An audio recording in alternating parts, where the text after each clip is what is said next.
Sentimentos complexos, comportamentos em ação, uma dança intricada de emoção. Vamos juntos desvendar, entender as neurociências com Adriano Freitas.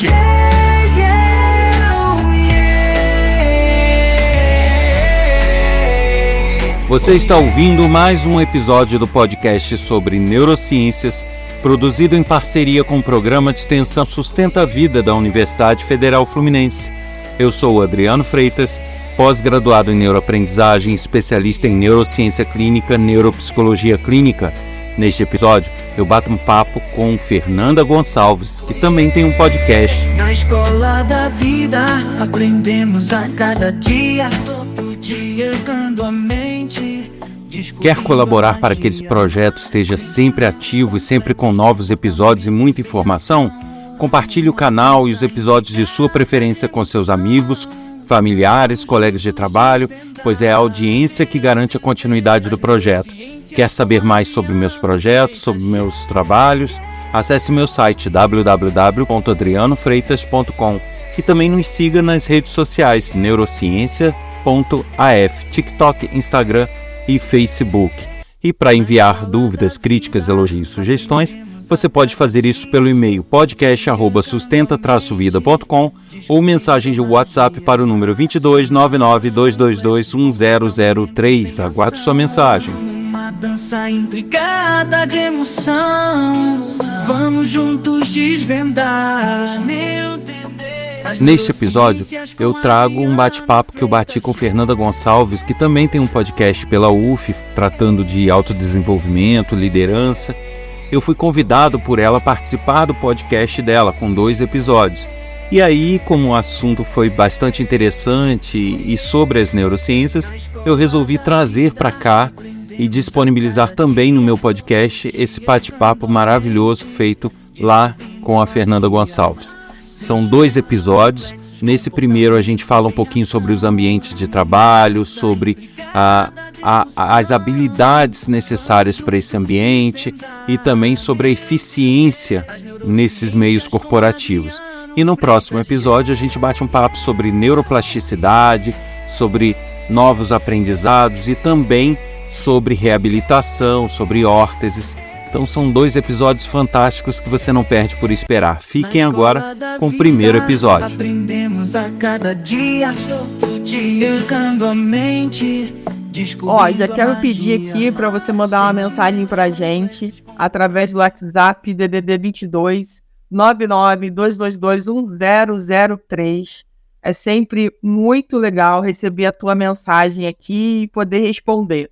E depois, vocês que vêm pedindo aí esse nosso encontro, aproveita para mandar uma mensagem para a gente, que a gente vai ficar muito feliz de receber e saber o que vocês acharam do podcast. Bom, eu quero começar, Adriano, pedindo para você trazer aqui para a gente o que significa neurociências, né, para as pessoas poderem compreender melhor o que esse tema e essa ciência pode nos ajudar aí. Então, explica para minha audiência o que é neurociências e você pode até aproveitar e explicar como que você foi parar nessa área. Fale sobre isso, porque eu conheci o Adriano há muitos anos atrás que estava na área de TI, gente. E aí depois eu descubro um novo Adriano com essa novidade. Então, conta um pouquinho para a gente como é que aconteceu a neurociência na sua vida.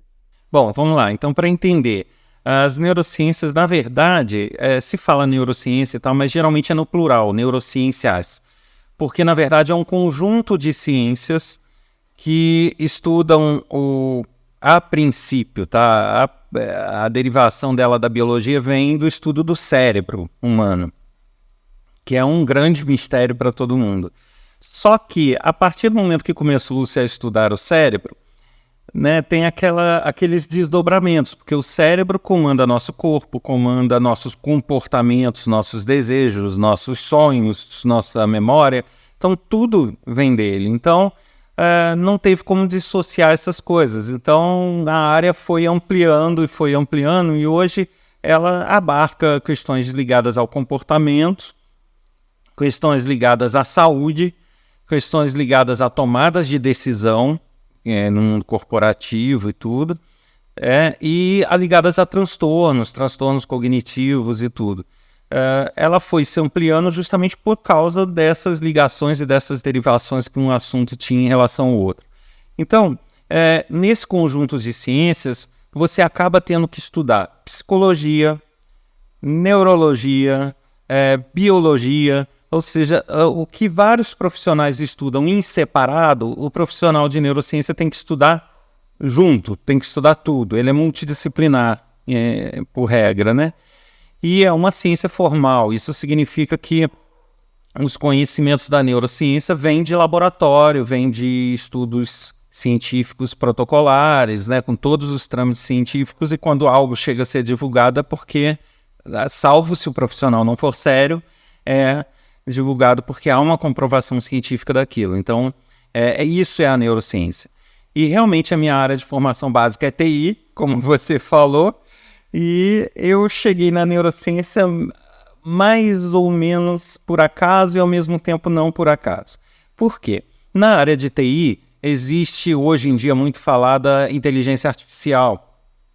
E a inteligência artificial e outras técnicas são baseadas numa coisa chamada redes neurais, que são redes de computador e trabalhos em computador que simulam o cérebro, simulam a inteligência humana, né? Daí a inteligência artificial e tudo. E essas redes neurais são baseadas em estudos neurocientíficos, entende? Então eu já tenho uma ponte aí, já tinha um caminho. E além desse caminho, somado a isso, houveram algumas questões pessoais de saúde e tal, ligadas à área de neuro, e que eu acabei, pera lá, deixa eu estudar para entender isso. E acabei entrando para esse mundo, e é um conhecimento que é meio fascinante. Então você acaba, a maioria das pessoas que começa a estudar se vicia e começa a querer saber mais e pesquisar mais, e aí foi. Muito legal, né? Muito interessante. Que bom, obrigada por compartilhar todo esse conteúdo e um pouco da sua história aqui com a gente. E hoje eu quero tocar, né, num passado recente nosso, né, que começou lá na pandemia, em 2020, onde nós tivemos que nos adaptar com uma nova realidade de trabalho.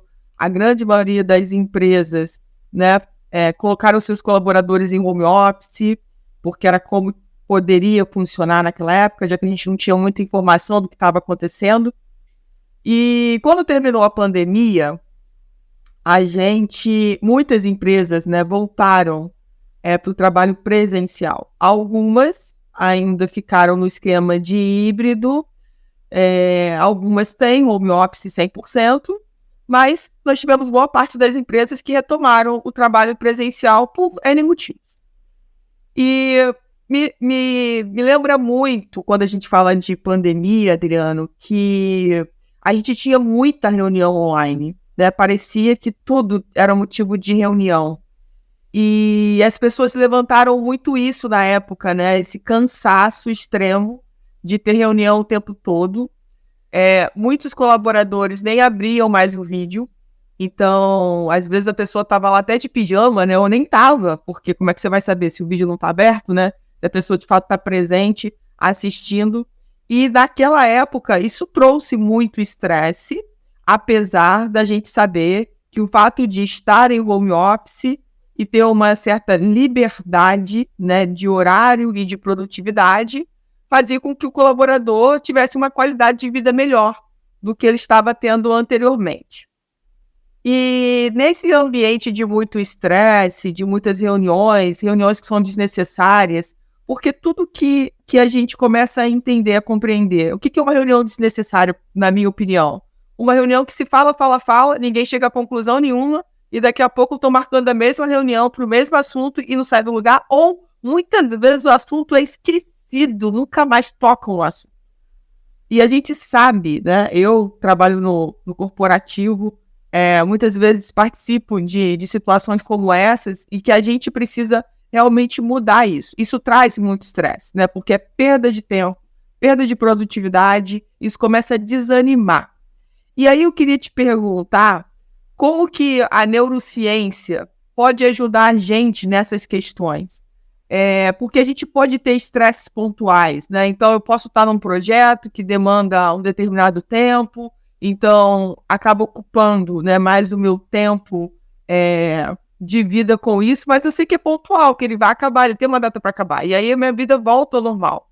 Mas quando a empresa mantém uma cultura onde esse estresse pontual passa a ser crônico, ou seja, as pessoas passam a viver isso todo dia, isso acaba trazendo muitas doenças, né, para as pessoas, para a organização de uma forma geral. Então, como que a neurociência pode nos ajudar nesse aspecto?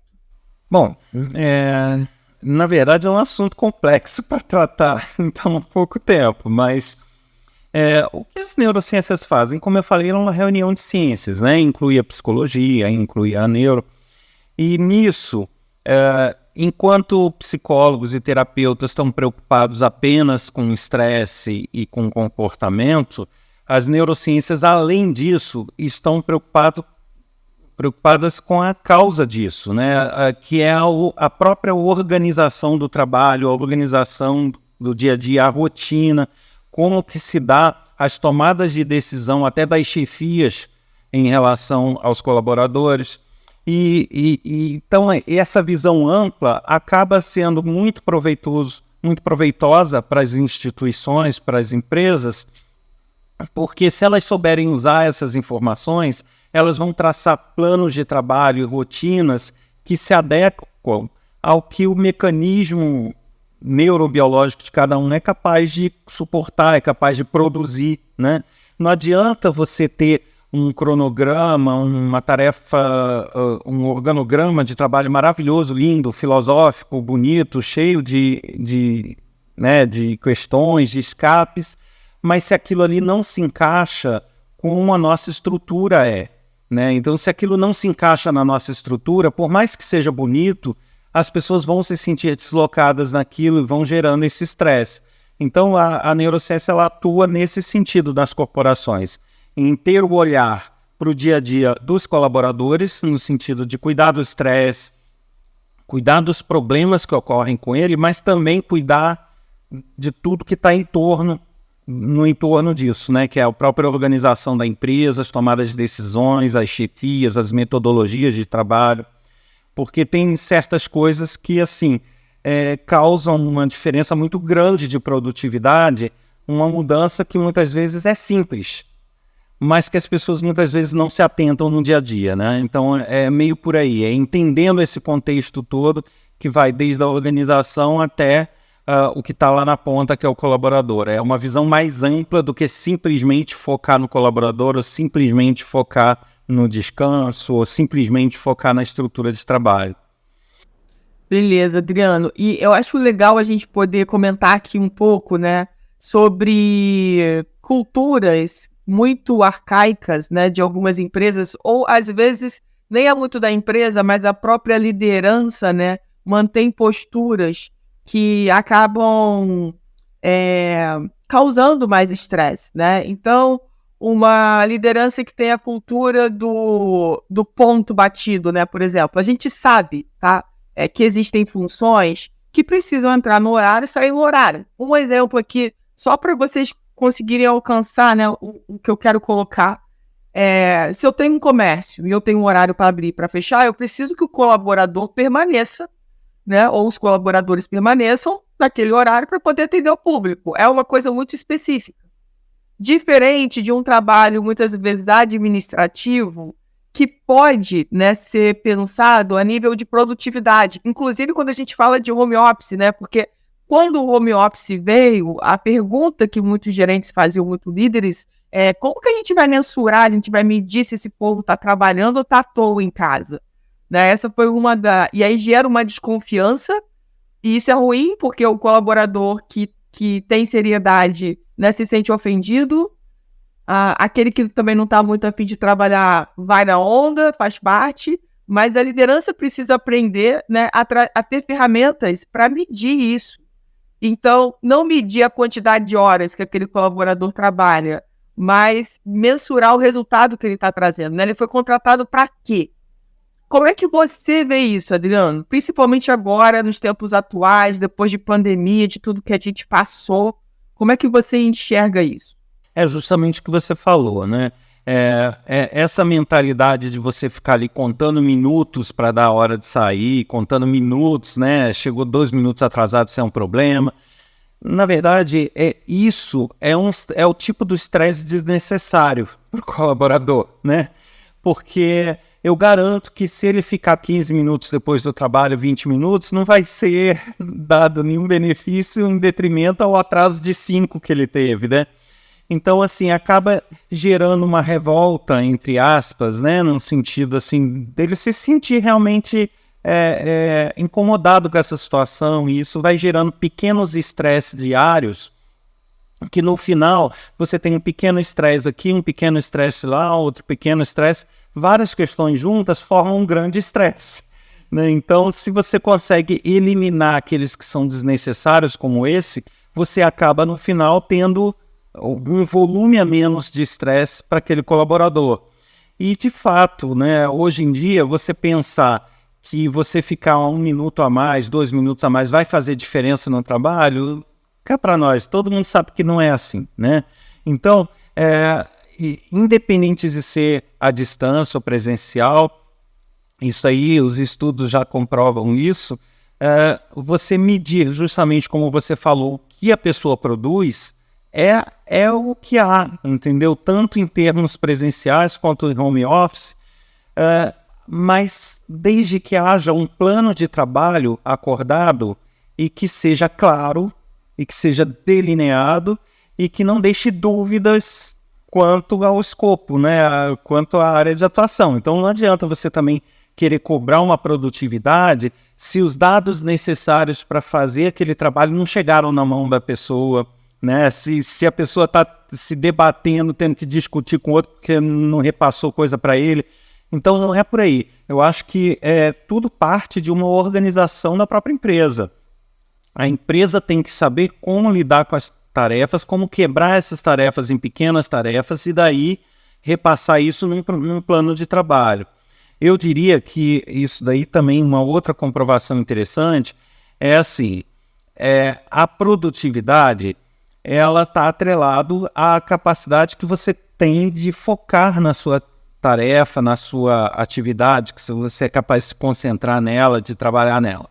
E a nossa capacidade atencional, ela só processa uma coisa de cada vez, por mais que as pessoas achem que não.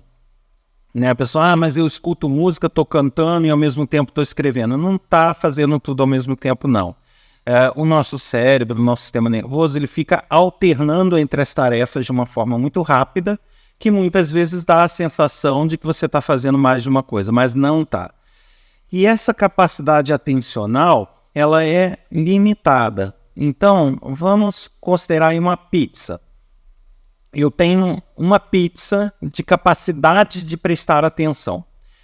Quanto mais coisas simultâneas eu tenho para me preocupar ou para fazer, mais ele vai ter que fatiar essa pizza, dividindo entre todas essas tarefas, esses estímulos. O que vai acontecer? As fatias vão ficar pequenas. Então, a tua capacidade de prestar atenção e de atuar eficientemente em cada atividade vai ficar mínima. Então, eu percebo assim, muitos planos de trabalho, muitas coisas, que a pessoa passa um tarefão para o colaborador, mas aquele tarefão está subdividido em diversas outras tarefas, que juntas formam esse tarefão, né? Isso acontece algumas vezes, eu diria que até a boa parte das vezes. E por mais que ele faça uma de cada vez e se organize para isso, mas a cabeça dele já vai estar preocupado lá com a entrega do tarefão. E sempre pensando nisso tudo. O simples fato de se preocupar e de pensar em tudo que ele tem para fazer já toma fatias dessa capacidade atencional dele, certo? Então, outra perda de produtividade desnecessária, porque ele fica perdendo fatias de processamento com coisas que ele está só preocupado, que ele está só pensando no que ele tem para fazer, ele não está efetivamente fazendo ainda, né? Então, o que a gente aconselha aí é que entra a consultoria de neurociência numa empresa, por exemplo. É você orientar de forma que você tem um tarefão, as chefias ou as pessoas responsáveis quebrem esse tarefão em pequenas tarefas. E essas tarefas sejam colocadas de uma forma clara, numa organização de trabalho, num cronograma de trabalho, onde ele sabe o que ele tem que fazer, o que ele tem que entregar e que dia ele tem que entregar. A partir do momento que aquela pequena tarefa foi feita, uma outra pequena tarefa ele sabe que vem em seguida. E por aí vai. No final, ele juntando tudo fez o tarefão. Só que ele vai ser muito mais eficiente porque ele está focado e preocupado com uma tarefa de cada vez em uma tarefa pequena, que não vai tomar a preocupação dele, que não vai tomar o desvio de atenção dele. E aí, quanto menos coisas para se preocupar ao mesmo tempo, as fatias da pizza ficam maiores. Então, a eficiência e a capacidade atencional também fica maior. Muito interessante. Eu já ia te pedir para trazer, de alguma forma, algo prático, né, que a gente pudesse entender essa consultoria de neurociências. Então, assim, muito legal você ter trazido esse exemplo. E aí, gente, já fica aqui, né, essa baita dica que o Adriano deixou, né? Você na condição de liderança, você na condição, às vezes você não é líder, mas você recebeu aí um trabalho enorme, né? Então, mas o seu líder não conhece neurociências, não sabe de nada, tá um pouco atrasado, sabe? Então, de repente, você pode, ao invés de acionar, né, a pizza aí que o Adriano falou que a gente acaba dividindo, não tem jeito, né? E pensando em tudo e se preocupando com coisas que nem aconteceram ainda, é você tentar fatiar isso e ir fazendo por etapa, né, Adriano? A gente pode dar um exemplo muito comum quando a gente termina a faculdade e vai ter que entregar o projeto, né? Às vezes a gente fica naquele sofrimento todo e é interessante pensar sobre isso. Então, o quanto que essa dica é valiosa para a nossa vida de uma forma geral, né? Às vezes você tem um projeto grande, você fica pensando no todo, em como vai ser aquilo, ao invés de qual é a primeira etapa, quanto tempo eu vou levar, como é que eu vou entregar isso, como que vai ser, e de coisas assim, banais do dia a dia. Por exemplo, você vai fazer uma mudança de uma casa para outra, né? Como que você vai organizar isso? Isso é muito legal, porque, gente, a gente precisa aprender, né? Eu diria, desaprender a ser aquela pessoa multitarefas que acredita que acha que está fazendo tudo ao mesmo tempo. A Adriana já falou que não é possível, você só acha. E aí, nessa confusão toda, você não faz nada direito. Se eu tiver errado aqui, você me corrige, tá, Adriano? Aí você não faz nada direito, você não presta atenção no que você está fazendo e o seu nível de estresse aumenta porque, com certeza, você vai ter uma autocobrança muito maior sobre você. Pô, antigamente eu dava conta disso, tirava de letra, agora eu não consigo fazer mais nada. E a gente percebe, né, Adriano, ao longo do tempo, que o número de informações que a gente tem hoje, né, é completamente diferente de 15 anos atrás, né, de 2 décadas. Era muito mais fácil a gente conseguir administrar porque demorava para chegar, né? E hoje não, hoje a gente tem tudo à palma da mão, então o tempo todo a gente vem com essa autocobrança de que a gente não está dando conta das coisas e que a gente está ficando para trás. Então, obrigada por trazer isso para a gente, isso foi, acho que, muito importante. Eu só queria fazer uma complementaçãozinha, só para as pessoas entenderem uma coisa. Quando eu dei esse exemplo da fatia de pizza, né, ele é real. E as pessoas têm que ter a consciência, essa pizza toda seria a nossa capacidade de agir, de processar, de raciocinar e de pensar, de tudo. A nossa capacidade de fazer algo. Não importa o quê. E elas têm que entender que eu fazer uma atividade vai roubar uma fatia de pizza, eu fazer determinada atividade, da mesma forma que eu pensar em outra. Então, eu fazer ou não, eu vou perder o mesmo tamanho de pizza, tá? Então, você ter essas preocupações com todo, você ter esse estresse com todo, você estar preocupada, por mais que você esteja focada numa atividade aqui, mas de vez em quando você dá uma pensadinha na próxima, essa pensadinha na próxima já foi uma fatia de pizza embora. E aí, nesse todo, outra coisa que devemos considerar é o seguinte, essas fatias que são roubadas pelas nossas preocupações, pensamentos antecipados, né, ansiedade, tudo, essas fatias, elas são para o lixo. São fatias de pizza que a gente não come, porque a gente faz uso daquela capacidade atencional e aquele uso não gera resultado. Que você pensar no projeto todo, se preocupar com ele, não vai produzir nada, vai produzir a hora que você pôr a mão na massa e fizer, né? Então, as pessoas têm em mente assim, não, mas se eu passar 4 atividades para ele e ele demorar 4 dias, vai ser a mesma coisa que eu passar 4 atividades separadas com um dia cada uma. Não. O cálculo não é bem esse. Porque ao passar as 4 de uma vez, ele vai ter essas perdas de fatia, o que vai reduzir a eficiência dele e no final ele não vai dar conta de fazer em 4 dias, mesmo sendo 4 tarefas. Enquanto que se você passar uma a uma, ele vai dar conta, muitas vezes, né? Então, a relação não é direta, só para deixar claro, tá? Não é um cálculo direto. Por isso é que é muito importante fragmentar as atividades. Adriano, por que a gente tem esse hábito, né, de estar sempre preocupado com o futuro o tempo todo? Né? Você falou, muito interessante esse exemplo que você deu, né? É melhor você dar, então, uma tarefa por dia do que dar as 4 e falar que a pessoa tem 4 dias de prazo. Por que a gente vai para esse lugar? Por que a gente não consegue administrar isso com a mesma eficiência que se fosse uma tarefa por dia? É simples de falar, mas difícil de resolver. Que é o seguinte, aí vem uma questão instintiva de evolução humana, desde o tempo das cavernas e tudo, que é o seguinte, o humano ele sempre teve a consciência e a preocupação de que no futuro ele precisa ter uma situação garantida, vamos dizer, ele tem que garantir o futuro. Na época das cavernas, né, a preocupação era caçar para ter alimento, era ter uma caverna, um abrigo para o frio, né? Então, ele sempre pensava à frente para que pudesse se proteger. E aí as coisas mudaram, o mundo evoluiu e a gente continua com esta tendência de pensar à frente no sentido de que a gente não quer ter problemas no futuro. Na verdade, tudo se resume a isso. Né? O nosso cérebro não quer ter problema, ele quer ter situações previsíveis. O cérebro gosta de previsibilidade, de hábitos.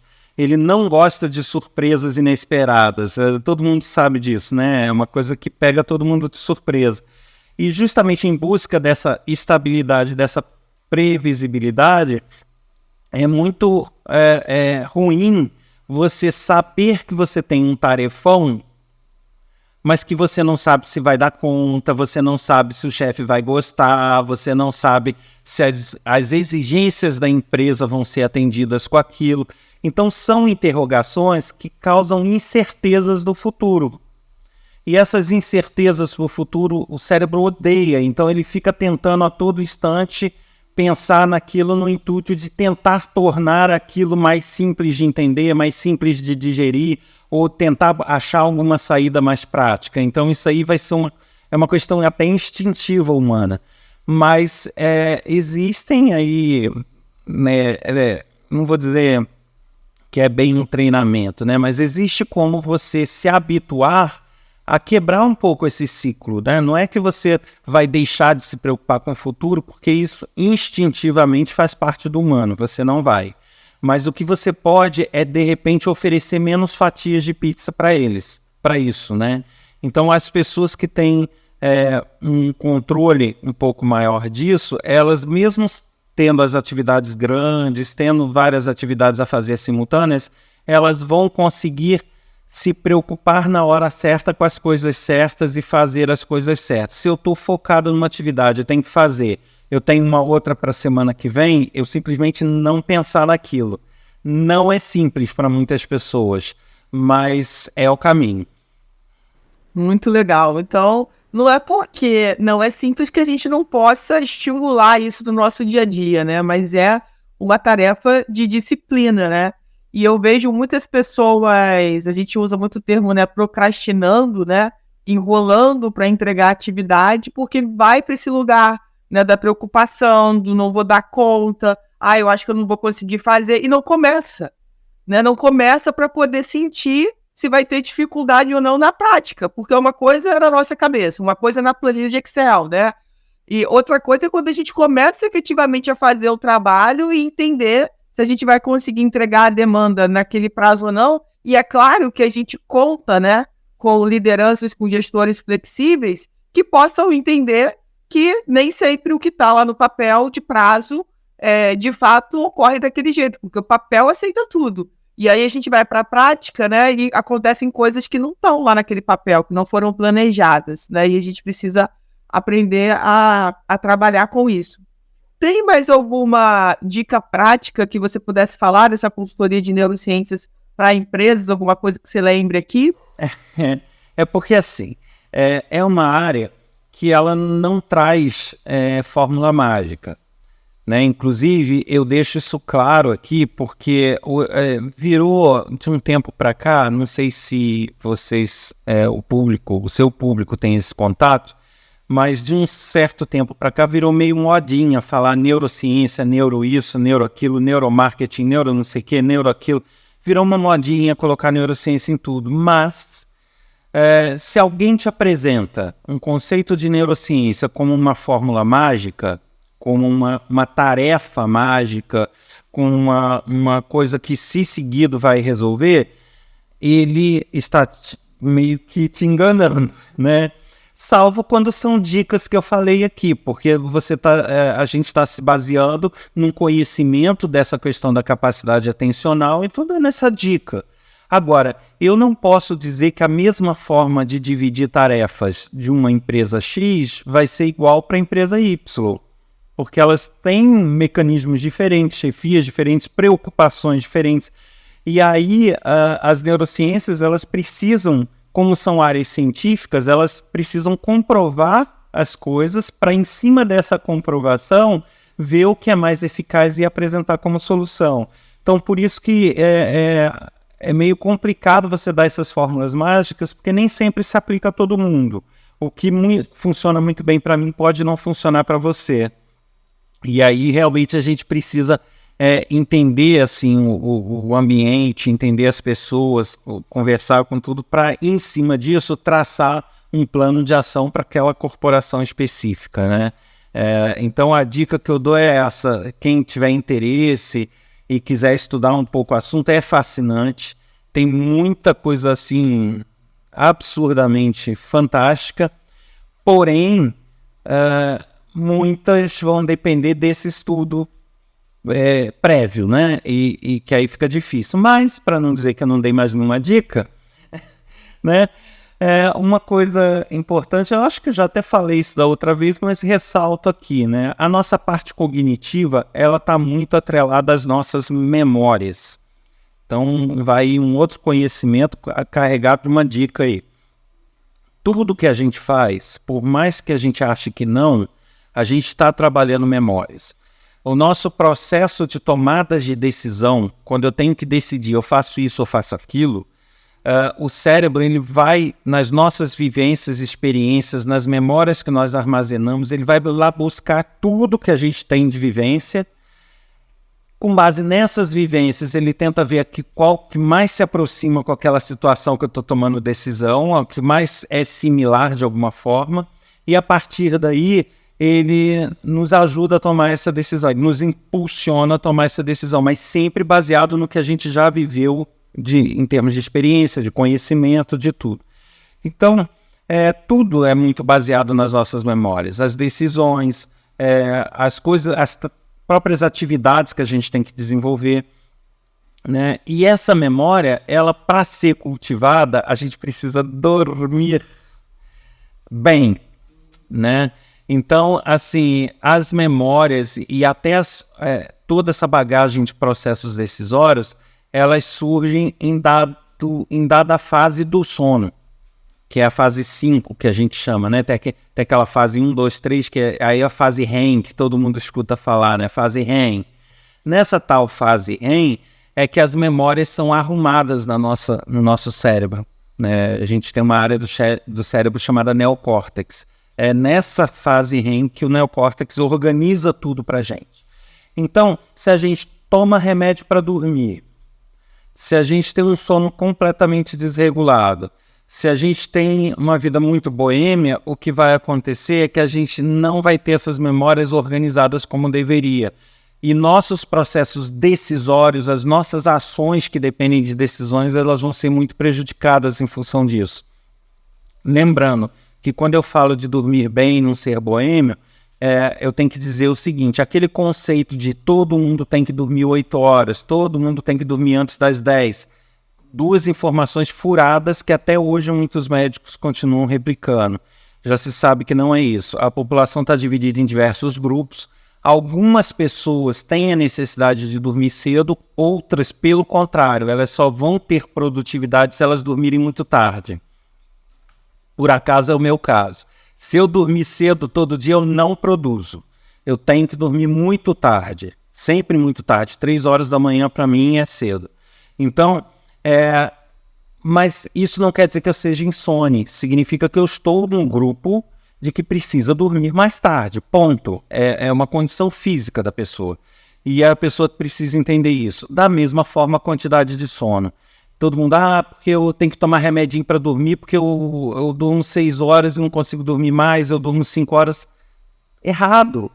Ela pode estar no grupo que se contenta com 5 horas e meia, 6. Existe esse grupo. Existe um grupo chamado pequenos dormidores que dorme pouco. E aí, as pessoas muitas vezes no desespero de querer seguir aquela a fórmula mágica de 8 horas dormir cedo, acaba tomando remédios para dormir, que a gente chama os benzodiazepínicos, que fazem um estrago na vida da pessoa a longo prazo, a médio e longo prazo, e inclusive já prejudicam imediatamente essa capacidade, essa produtividade no trabalho. Então a dica que eu dou: cuidem do sono, né? Se não dormiu nada, mas no outro dia não está com enxaqueca, está acordando bem, beleza, é a tua forma de lidar com o sono, vai nessa, entendeu? E é por aí, cuide do sono dessa forma, produza. E outra coisa importante, leia muito, né? Porque a leitura não é só leitura técnica, não é só leitura de ajuda, disso, daquilo.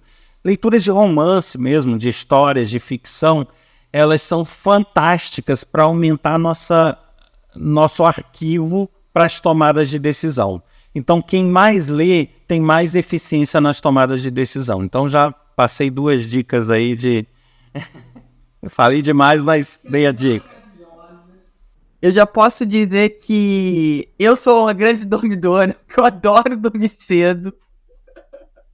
Gente, olha, como dizem quem me conhece, Fernanda dorme com as galinhas, e só se tiver alguma coisa muito interessante, sabe, que sustente isso. Então eu tenho que estar numa aula muito boa, eu tenho que estar vendo alguma coisa que para mim é muito interessante para não vir esse sono, né? E assim, quando bate eu não tenho nada para fazer, eu vou para a cama e vou dormir, porque eu sei que é a melhor coisa que eu posso fazer. E é muito legal você trazer isso, né? Porque realmente, como eu falei, a gente tem muita informação hoje. Mas, gente, tem muita fake news, tem muita coisa que só vem mais para confundir do que para ajudar a gente a viver cada vez melhor nos dias de hoje. Adriano, quero mega te agradecer por esses minutos aí do teu tempo de contribuir aqui com o meu podcast. Vou pedir para você se despedir e deixar aí os seus contatos, né, para o pessoal te encontrar aí nas redes sociais. E também volta a falar do seu podcast aí, do endereço, para as pessoas também poderem te seguir aí no seu podcast sobre neurociência. Ok, com relação ao podcast, ele tem um pouquinho mais de idade do que o da Fernanda, que começou um pouquinho antes, mas não é tanto assim, então já passou dos 200 episódios também no ar em todas as plataformas. E o curioso é que nesses 200 e poucos episódios não tem nenhum com assunto repetido, né? A gente vai buscando diversificar esses assuntos, então a cada episódio, ora fala de saúde, ora fala de comportamento, ora fala de tomadas de decisão, de trabalho, ora dá dicas, ora dá opiniões, mas sempre buscando trazer coisas novas a cada episódio, justamente para que vá formando um acervo de conhecimento para aqueles que tiverem interesse podem a qualquer momento ir lá e consultar o assunto que interessar.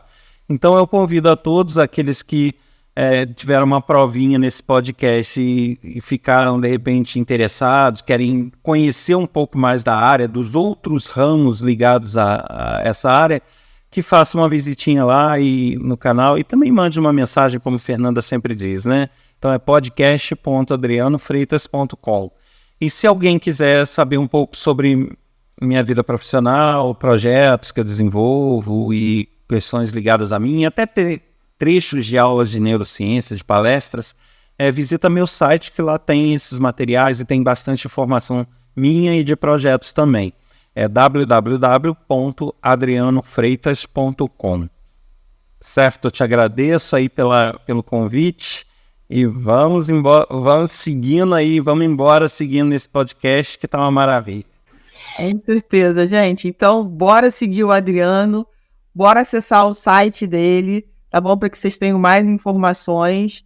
E a gente tá aqui sempre trocando. O Adriano é um grande incentivador, né? É por causa dele. Ele é o real culpado de eu já estar nesses 200 e poucos podcasts aqui. Ele que me incentivou, ele que me encorajou. Então, se não fosse por ele, eu não estaria aqui. Então, meu muito obrigada por você acreditar no meu trabalho. E obrigada por estar aqui mais uma vez com a gente, podendo compartilhar o seu conhecimento da área. A magia, sentimentos complexos, comportamentos em ação. Você ouviu mais um episódio do podcast sobre neurociências, produzido em parceria com o programa de extensão Sustenta a Vida da Universidade Federal Fluminense. Aguardo sua mensagem pelo e-mail podcast@sustenta-vida.com ou pelo WhatsApp 22 99 222 1003 com informações, dicas, sugestões, críticas. Isso é muito importante para nos ajudar a continuar com o projeto, que também pode receber a sua ajuda compartilhando o canal, os episódios de sua preferência com todos os seus contatos e nas suas redes sociais. Isso garante a continuidade do projeto. Eu aguardo vocês na próxima semana com mais um episódio com um bate-papo incrível com Fernanda Gonçalves sobre neuroplasticidade. Até lá! As neurociências com Adriano Freitas.